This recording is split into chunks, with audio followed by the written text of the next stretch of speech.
Your salary arrives. For a brief moment, you feel financially stable. Then the subscriptions wake up. Music takes $11. Movies take $16. Cloud storage takes $10. The gym takes $30. A photo editing app takes $15. A delivery membership takes $12. And a meditation app charges you $9 to help you remain calm about the fact that all the other apps just charged you.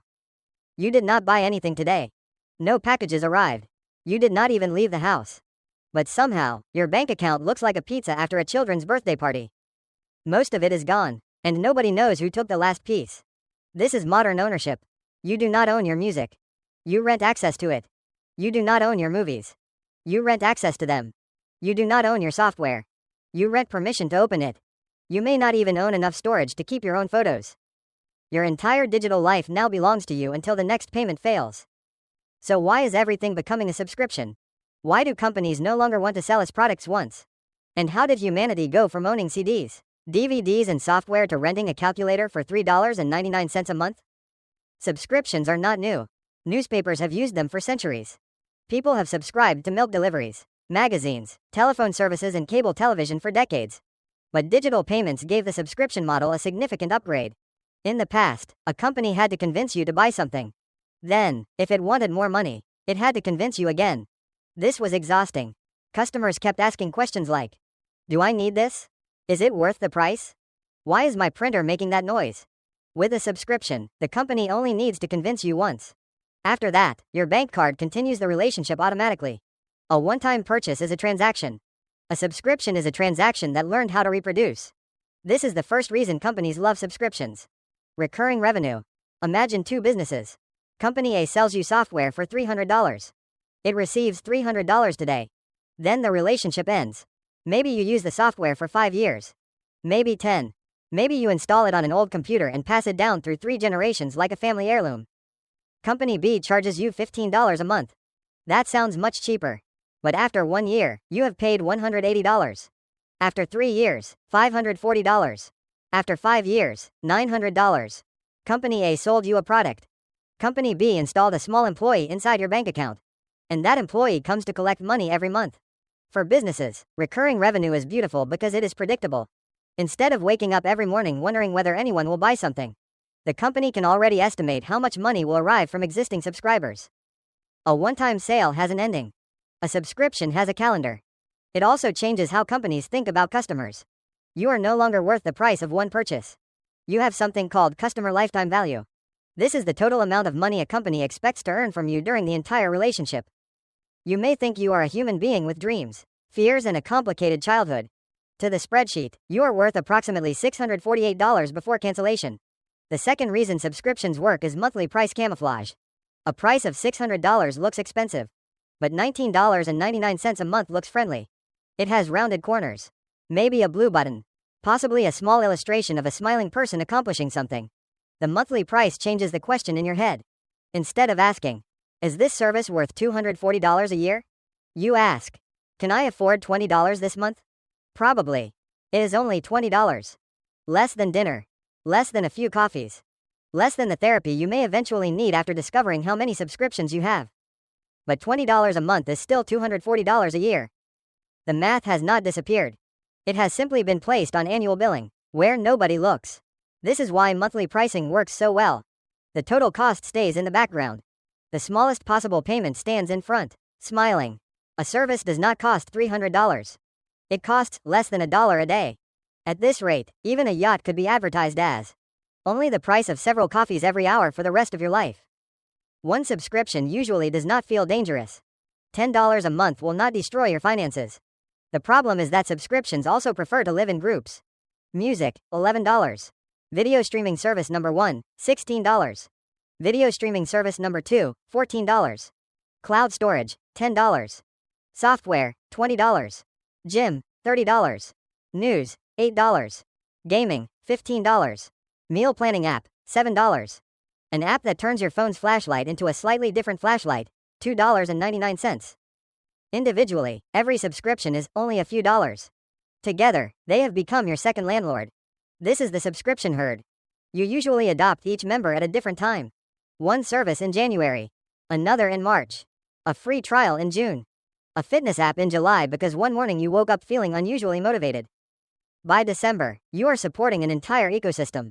And because the payments arrive on different dates, you rarely see the full total. $5 disappears on Monday. $15 on Thursday. $9 next week. Your money is not stolen all at once. It leaves quietly in small groups to avoid attracting attention. The natural predator of the subscription is the bank statement. Unfortunately, most people observe this predator about as often as they observe a rare bird. The next powerful feature is automatic renewal. A normal purchase requires action. You choose the product. You click the button. You approve the payment. A subscription requires action only once. After that, doing nothing becomes the same as saying yes. You are asleep? Yes. On vacation?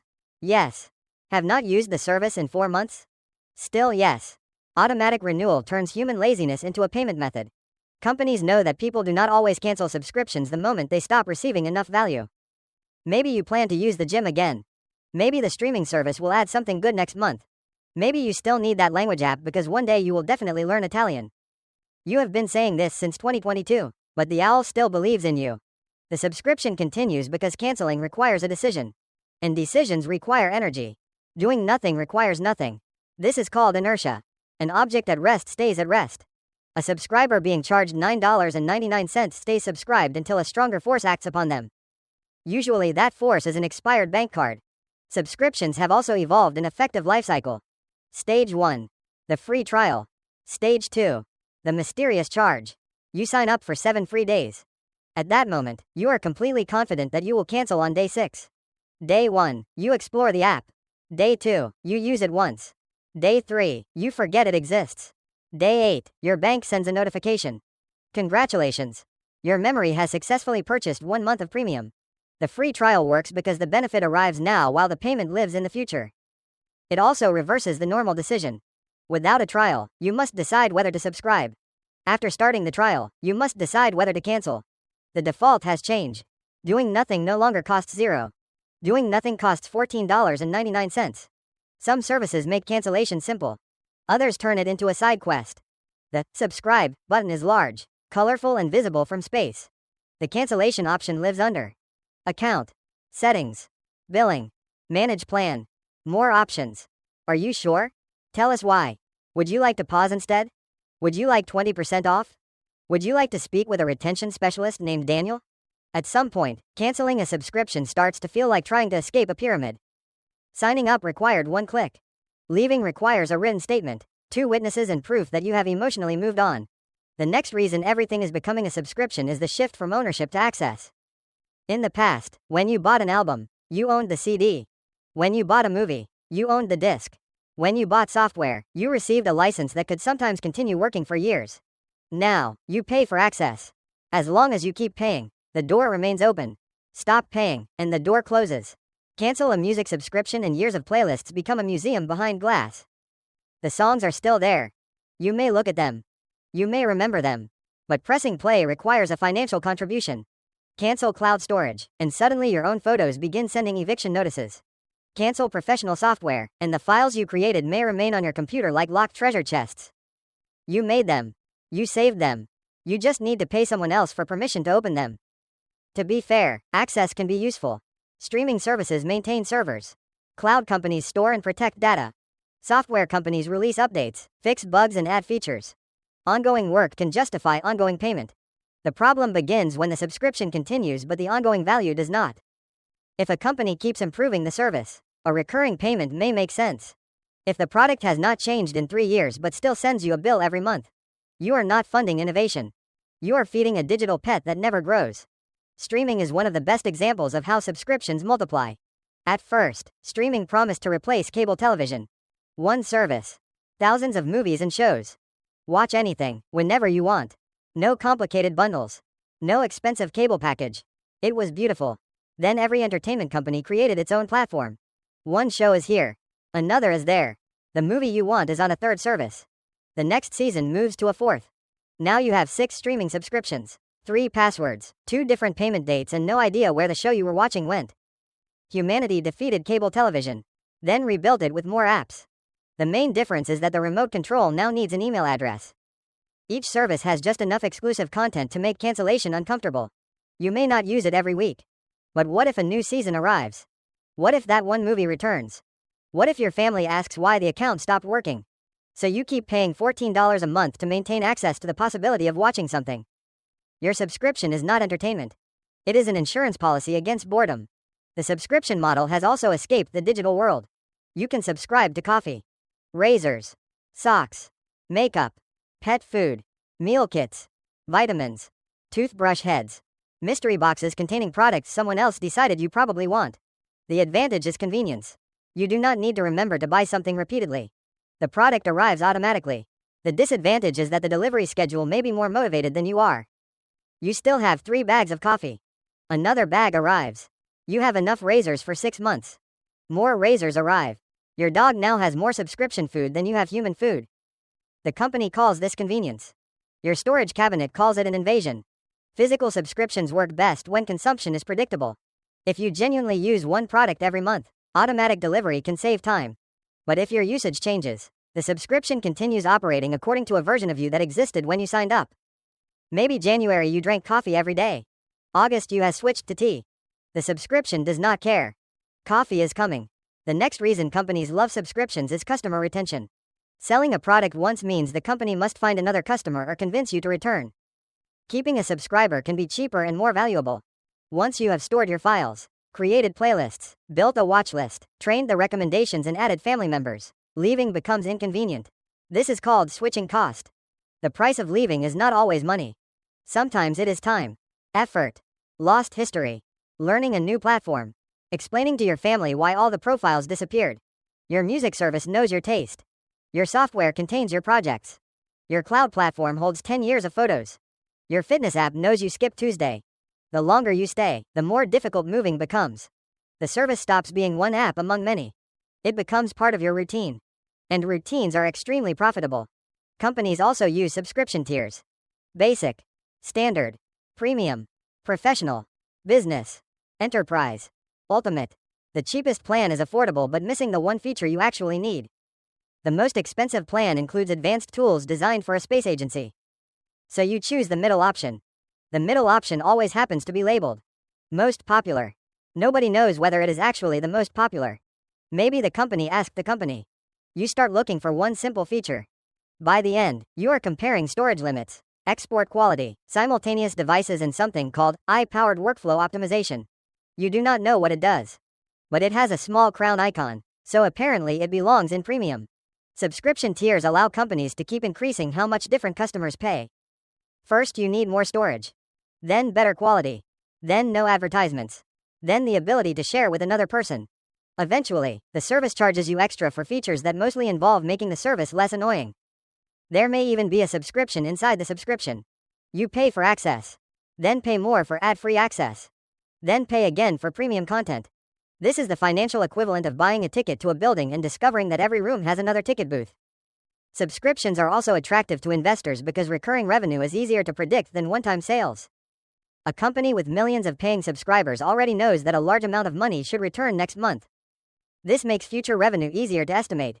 It also gives the company a measurable number of customers it can retain, upgrade and sell additional services to. A product has a finish line. Once the customer buys it, the sale is complete. A subscription celebrates its birthday every month. This is why so many companies are searching for ways to turn products into services. Why sell someone a device once when you can sell access to its features every month? Why sell software once when you can charge for updates continuously? Why let customers buy storage when their files can slowly grow until they need a more expensive plan? Soon, your refrigerator may send a notification. Your free cooling trial has ended. Subscribe to Frost Premium to keep ice frozen. That is a joke. For now. So are subscriptions bad? Not automatically. A good subscription provides continuing value.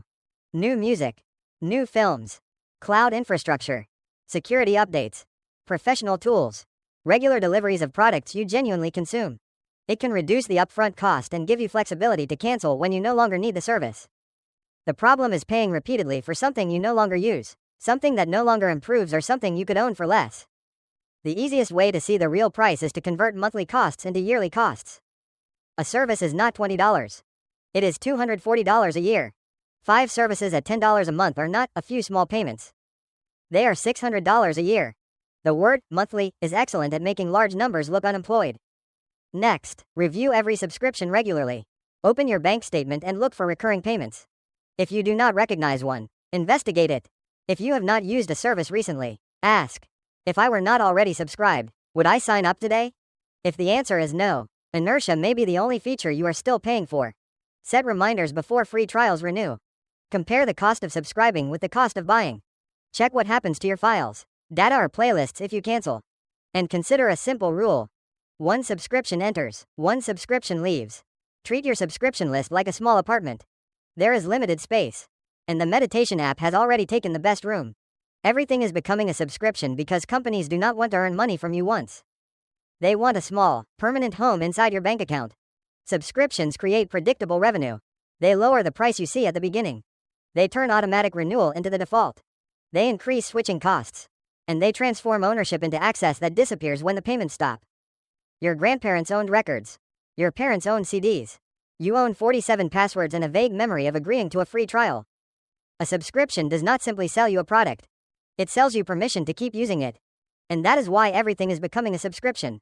A one-time purchase ends when you pay. A subscription ends when you remember it exists. Find the cancellation button and successfully defeat Daniel from the retention department.